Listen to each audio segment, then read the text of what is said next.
Job करने वाली औरतें अगर घर पे होल्ड जमाना शुरू कर दें और यह चाहें कि मेरी मर्जी चले, तो वहाँ पे मर्दों को क्या करना चाहिए?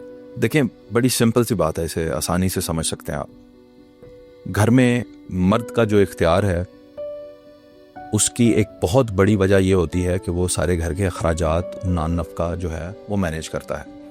तो क्योंकि वो कमा कर लाता है तो फिर खर्च कैसे होगा वो डिसाइड करता है कि ठीक है जी, इस महीने हम इतने पैसे खर्च कर लेते हैं, हमने घूमने फिरने के लिए जाना है तो कितना एक्सपेंस रहेगा, बाहर से अगर खाना खाना है तो क्या रहेगा, वो ज़ाहिर है मर्द डिसाइड करता है।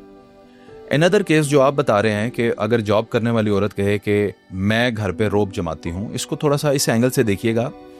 अगर तो उस घर के अंदर सिर्फ औरत ही कमाने वाली है और उसके सर पे घर चल रहा है, तो इसका मतलब यह है कि मर्द अपनी प्राइमरी जिम्मेदारी पूरी नहीं कर सका। इसका मतलब है कम से कम इस शोबे के अंदर तो वो फेल हो चुका है। अब जो मर्द जिस बात के लिए मर्द है, जाहिर है उसने कुंबा चलाना होता है, उसी में फेल हो गया तो बाकी डिसीजंस में ठीक रहेगा? या आपसे सवाल पूछता हूँ, मुश्किल हो जाएगा उसके लिए।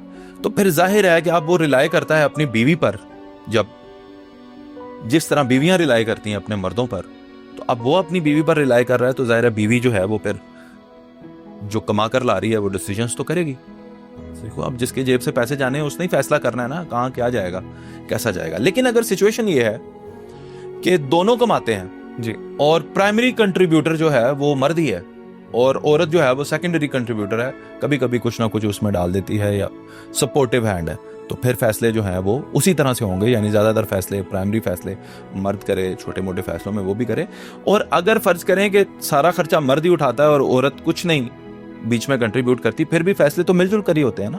बिल्कुल।